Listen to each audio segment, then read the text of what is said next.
Olha, com muito prazer que a gente recebe aqui nos nossos estúdios, Dr. Daniel de Barros, nosso colunista, está sempre com a gente, semanalmente, no Humanamente. E fazia tempo que a gente não via aqui, pessoalmente, o Dr. Daniel, que nos ajudou muito na pandemia, deu entrevistas ótimas aqui, ajudou os nossos ouvintes num período tão difícil e que agora vem aqui para falar do seu novo livro, Rir é Preciso. Doutor, obrigada por ter vindo aqui, viu? Bom dia. Sempre uma alegria, sempre um prazer, sempre motivo de um riso saudável estarmos aqui com os ouvintes. Eu ouvi hoje de manhã um menino que falou, né, que a gente não fica só soltando notícia, mas a gente fica conversando, né? E é isso, estar aqui é sempre um prazer pra gente conversar com vocês e com os ouvintes. Tem muita pergunta já chegando aqui dos nossos ouvintes, mas eu queria começar pelo seguinte, tem uma parte do livro que diz: já é possível identificar alguns dos aspectos do riso que podem tornar a nossa vida melhor. É uma virtude, está associado ao prazer, vem com alívio de tensão, tripudia de frustrações. Rir é bom, mas rir de tudo é desespero, doutor? Nossa, Gabi! Rir de tudo. Eu acho que tudo pode ser objeto de riso, dependendo da forma como a gente faz. Mas você só ri o tempo todo, aí é desespero, né? A gente ri de nervoso, a gente está autorizado, eu acho, de determinadas maneiras, rir até no momento de sofrimento. Eu falo bastante disso no livro.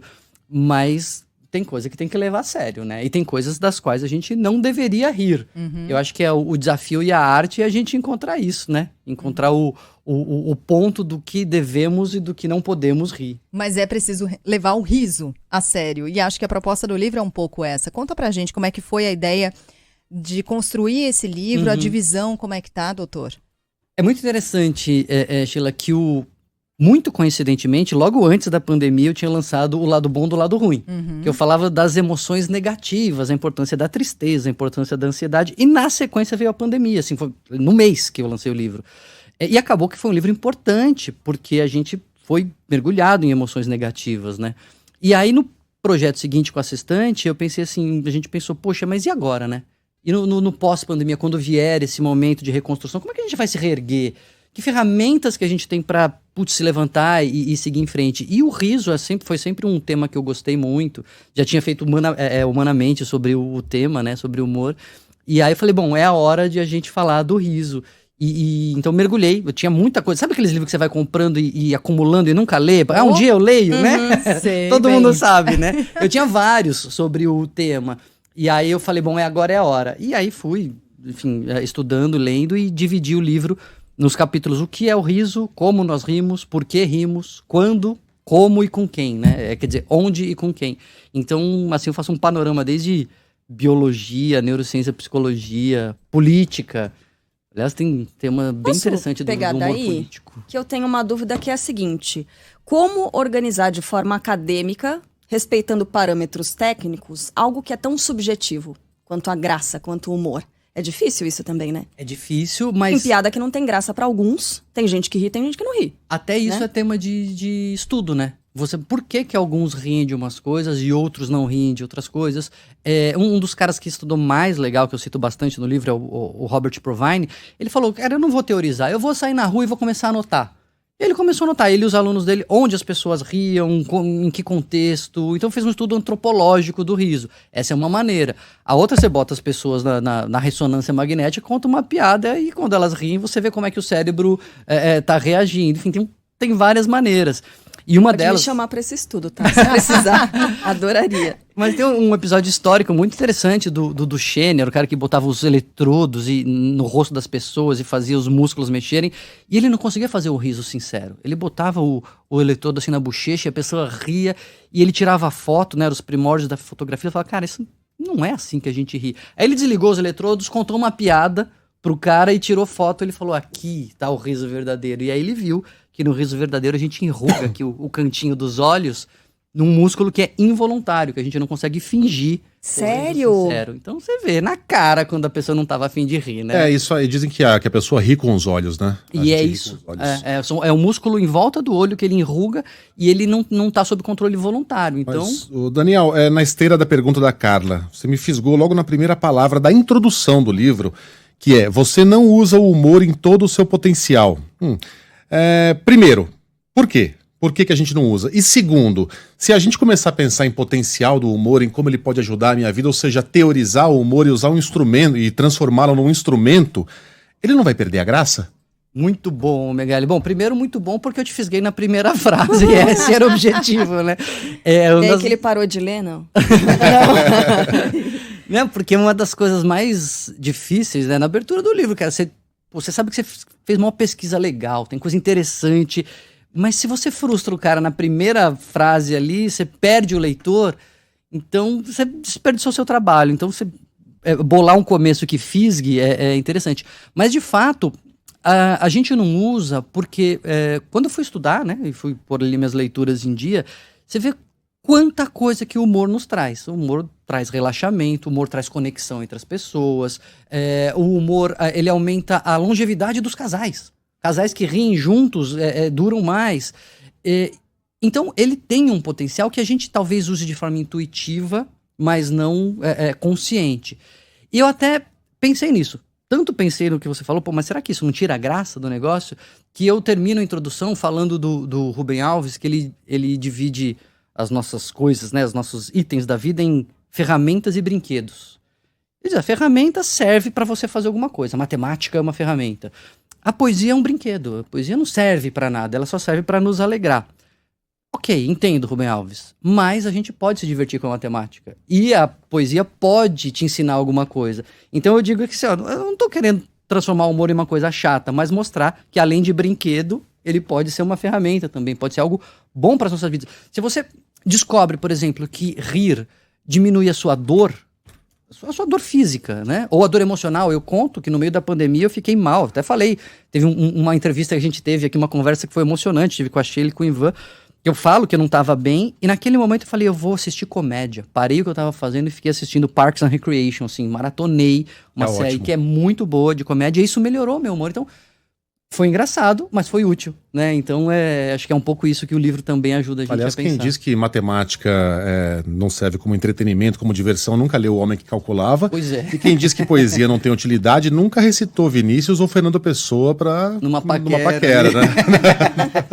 Agora, vamos falar do humor judaico, que é tratado aqui também. O humor judaico foi forjado em séculos de perseguição, numa vida muito dura, né? E, enfim, culminando com o Holocausto. Qual que é a relação entre as dificuldades e o nascimento de um tipo de humor que é tão característico? Pois é engraçado que o humor, ele viceja, ele brota daquilo que nos incomoda. Até quando você vê o humor ao longo da nossa vida, né? A criança faz piada com cocô, com xixi e acha o máximo, né? Aí é um pouquinho mais velho, começa a fazer trocadilho, porque tá ali aprendendo a lidar com as palavras, tem uma ansiedade com relação a isso. O adolescente, muita piada de sacanagem, porque né, é a ansiedade do adolescente. Em volta de velório só se faz piada, né? No velório. Então, a gente faz piada... Não é verdade? Mesmo, é verdade. É o lugar onde mais tem piada, em volta do caixão. E não é o desrespeito. Não. É uma maneira... Quer dizer, às vezes claro. Você tripudiar do sofrimento pode ser desrespeitoso. Mas é uma maneira de lidar com tudo isso. Então, o judeu tem, né? O judeu tem essa história de sofrimento. E o capítulo que eu acho que é um dos mais impressionantes para mim do livro é o capítulo no qual eu cito uma pesquisadora israelense, que ela foi entrevistar sobreviventes do Holocausto. E ela vai perguntar sobre o uso do humor nos campos de concentração. E é fantástico, assim, como os caras lá, naquela situação de horror, faziam piada, riam entre si, riam dos guardas pelas costas, e o humor sendo ali um instrumento de levar informação, de colocar as pessoas na mesma página, de aliviar a tensão. Não era rir do sofrimento, mas era rir no sofrimento, né? É rir de um mundo cruel e não rir cruelmente. Muitas vezes as piadas são pesadíssimas. Tem um comediante judeu, que eu não vou me lembrar o nome dele agora, mas ele é um sobrevivente de Auschwitz, tem um número tatuado no braço, e ele faz comédia de stand-up, ou fazia, porque se não me engano já morreu, mas até os 90 anos. E ele abriu os shows dele com uma piada pesadíssima. Ele entrava no palco, olhava aquele público e falava, nossa, quanta gente! A última vez que eu vi tantos judeus juntos, eles estavam todos pelados. Quer dizer, era uma referência direta às câmaras de gás. Mas fazendo humor e ao mesmo tempo sem tirar o peso do acontecimento. A gente conversava que quem visitar uma redação durante um dia de tragédia, um 11 de setembro, por exemplo, talvez vá imaginar que o jornalista é a pessoa mais insensível do mundo, porque piadas são feitas sobre a tragédia que está acontecendo naquele momento. E o senhor conta a história de um médico que foi flagrado rindo depois de uma cirurgia mal sucedida. Tá na introdução essa carta, ela me marcou muito.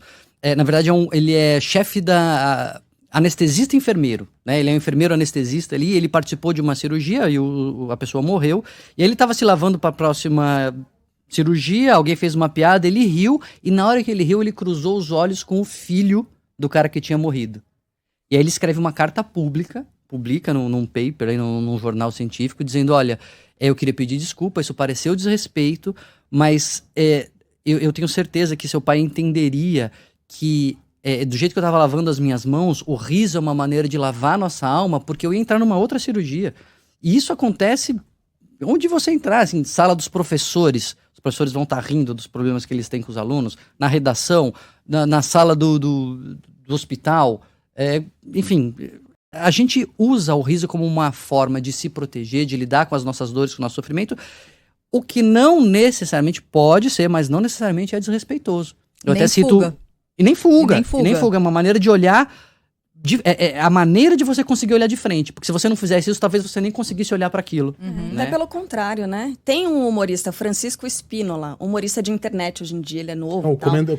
Comentador profissional. Exatamente, comentador profissional. Ele pega uma notícia e sai comentando, fazendo trocadilho e tal. Sim. É mais nonsense, né? O humor dele. É muito engraçado. Uma vez teve um crime envolvendo um astronauta, uma coisa assim. Ah, não, é famoso. Trata-se de um crime sem gravidade. Sem gravidade. Como é que seria a pena, né? Quem que julgaria? E ele comentou, é um crime sem gravidade. A última que ele postou é assim, tartaruga se recupera bem após cirurgia para retirar 915 moedas de seu estômago. Aí ele fala, quase foi aniquilada. É muito bom, acho muito engraçado. Tomara que a coentada tenha se recuperado. Ele é maravilhoso. E ele fala justamente isso, né? Ele fez uma live e tal pra falar do livro dele. Outro livro, desculpa, não é concorrência, tá, doutor? É claro. Mas ele tava falando, na verdade, o livro dele é de desenvolver a criatividade.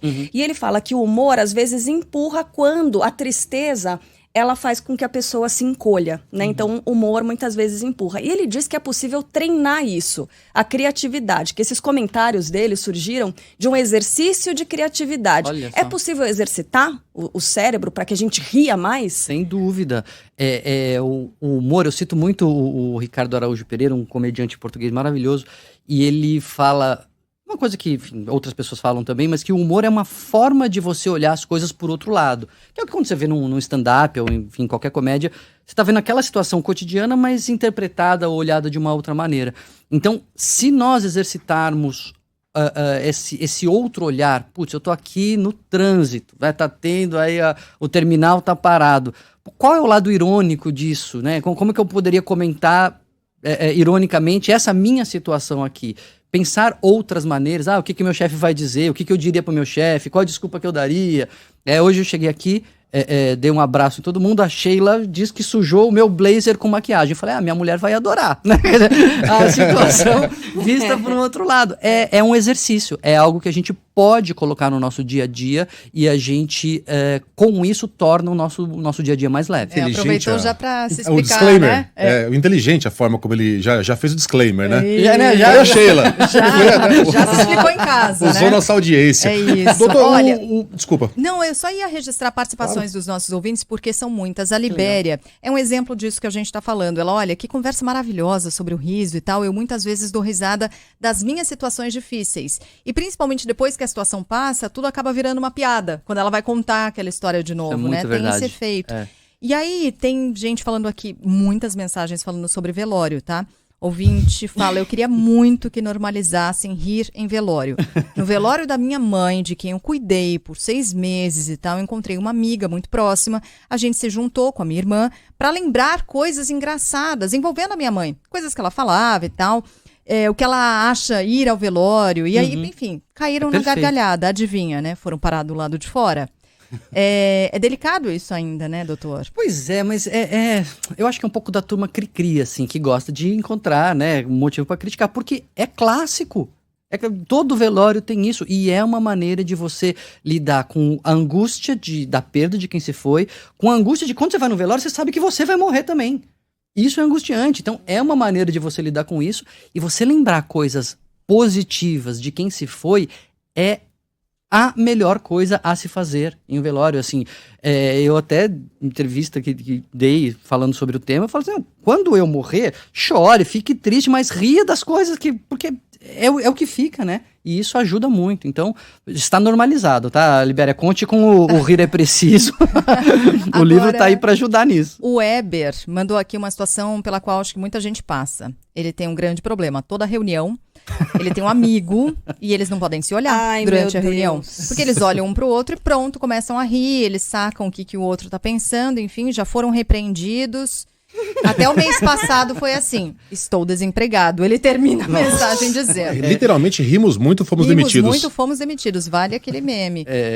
Essa também é outra situação muito frequente, doutor. A gente perde o freio. Rir de nervoso, rir em situações inadequadas. Porque quando você começa a rir numa situação que não devia, você começa a rir do fato de estar rindo. E aí vira uma bola de neve, né? Porque o riso, ele tem uma coisa muito forte, que ele é uma mensagem de que está tudo bem. Rir é uma maneira de dizer que tá tudo bem. Você caiu, levou um tombo, você levanta dando risada, todo mundo fica tranquilo, né? Então o riso evoluiu até para isso, que é o capítulo Porquê que eu falo no livro. Então, quando você começa a rir de nervoso, fala assim, ai meu Deus, tô com um problema. Não, mas tá tudo bem. Ou seja, você tá rindo mais ainda. E aí as pessoas em volta querem começar a rir. Então pode acontecer, só que às vezes o efeito colateral aí no caso foi grave, né? Ô Daniel, tudo cai em política hoje, né? Na política, tem muita gente que tem umas tiradas espertas, o Brizola era assim, o Maluf também, mas o primeiro que eu me lembro de usar o humor escrachadamente mesmo, numa campanha eleitoral e ser bem sucedido, foi o Bolsonaro. Eu que não tenho simpatia nenhuma pela figura política, eu às vezes me pego rindo das coisas que ele escreve no Twitter, como quando ele chamou o Mark Ruffalo de Mark Ruffles. A gente riu, porque é engraçado. O humor combina com política?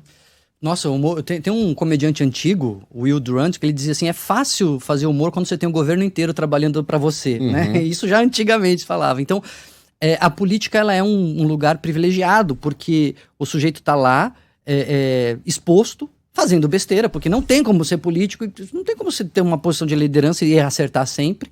Então fica fácil, né? Tirar sarro. Agora, o político que sabe usar isso, ele se dá muito bem. Porque o humor também tira, às vezes, a seriedade do problema. Aliás, é um efeito colateral eventualmente grave. Mas ele tá com um problemão, tá com um pepino ali na situação política. E ele faz disso uma piada, quem ouve fala assim, não é um problema tão grande assim. Então, saber usar isso pode ser realmente trazer uma vantagem.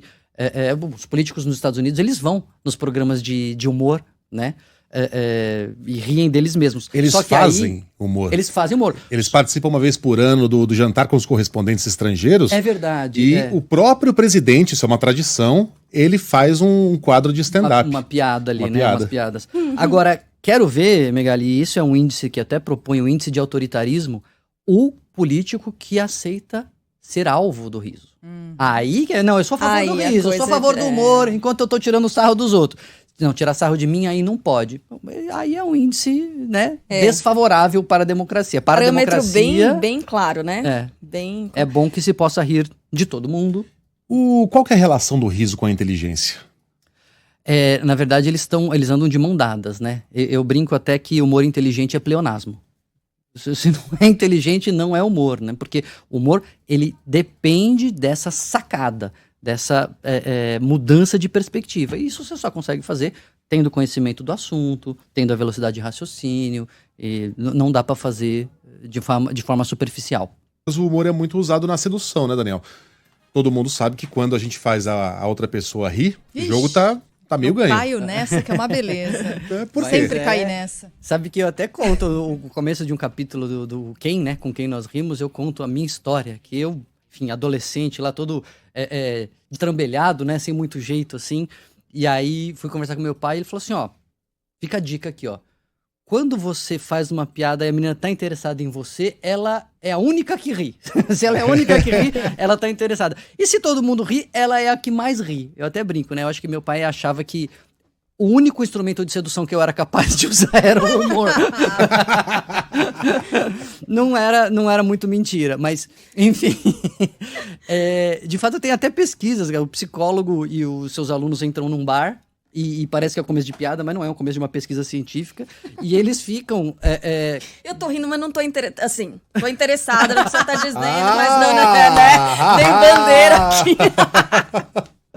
Uma já me suja de maquiagem, a outra, né, publicamente... Visita proveitosa. Vou falar, viu? Mas aí, eles contam uma piada e um sujeito conta, e aí depois ele aborda a menina e pede o número do telefone, ou, na situação alternativa, outro sujeito conta, ele dá risada e ele vai lá pedir o telefone. E a taxa de sucesso em conseguir o telefone da menina era muito maior quando ele era o cara que tinha contado a piada e a menina tinha ouvido. Então, o humor, ele é uma sinalização de inteligência também, e são duas características muito valorizadas em parceiros por todo mundo. Bom humor e inteligência. Então, quando você faz alguém rir, você está mostrando não só que você tem bom humor, como que você também é inteligente. Mas ninguém gosta do engraçadão, né? O cara que passa dos limites. Tem o chato, né? Esse é o chato. É o cara que quer fazer piada o tempo todo. Viu, Mega? Porque... Mentira. Os segredos estão saindo dos porões hoje. É nas brincadeiras que se dizem as verdades, como se diz, né? Mas as brincadeiras, não é toda brincadeira que tem verdade, viu, Mengalho? Pode ficar tranquilo. Bom. Mas é uma maneira de se contar verdades tirando o peso, né? Tirando ali o caráter agressivo. Mas então você usa, né, o humor com todas essas... eu acho que até intuitivamente a gente usa o humor com essas funções. Mas a ideia é justamente trazê-las para o consciente, porque a gente pode conseguir usá-las melhor. Inclusive, você estava falando do tiozão, que fica tentando rir o tempo todo de tudo. Cara, deu, né? Cansou. Eu já entendi que isso é engraçado, mas a gente quer falar de outra coisa aqui, a gente quer seguir o papo, porque também, se você fica só rindo, você pode ficar num papo superficial. E nada mais chato do que você ter aquela reunião de amigos, ou aquele jantar que só ficou nas platitudes, né? Só ficou na superficialidade. Vínculo de amizade, de relação, é vínculo que você aprofunda um pouco mais a conversa também, né? E aí também não é só na piada. Deu gancho pro Correio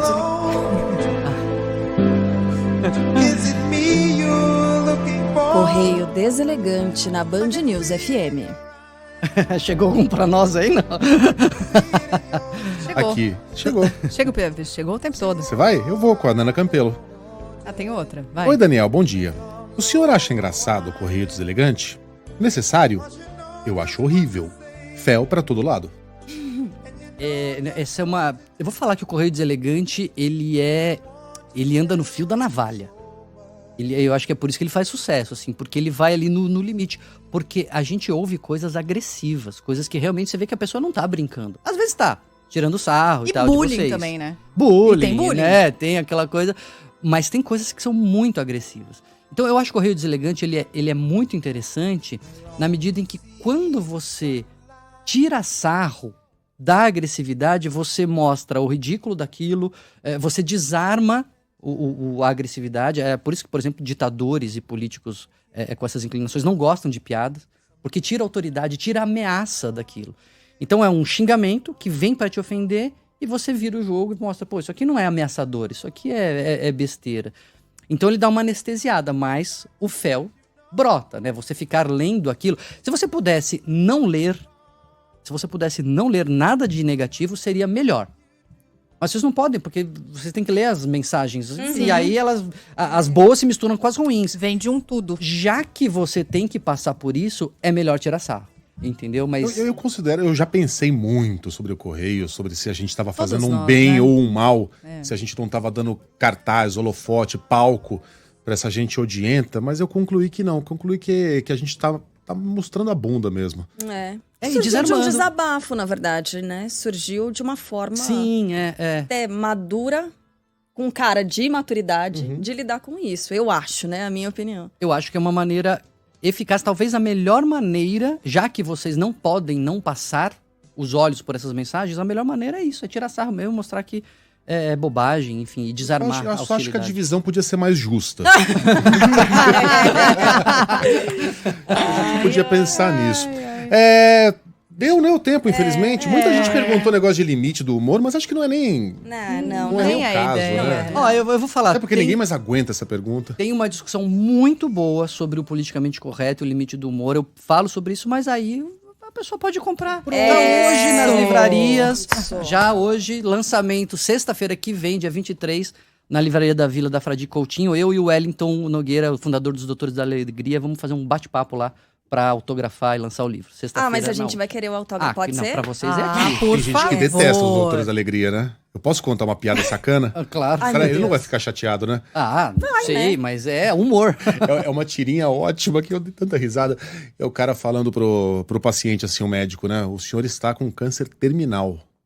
E, meu Deus, que tragédia. Não, mas a pior notícia eu ainda não falei. Qual? Aí abre a porta e entra um monte de palhaço dançando.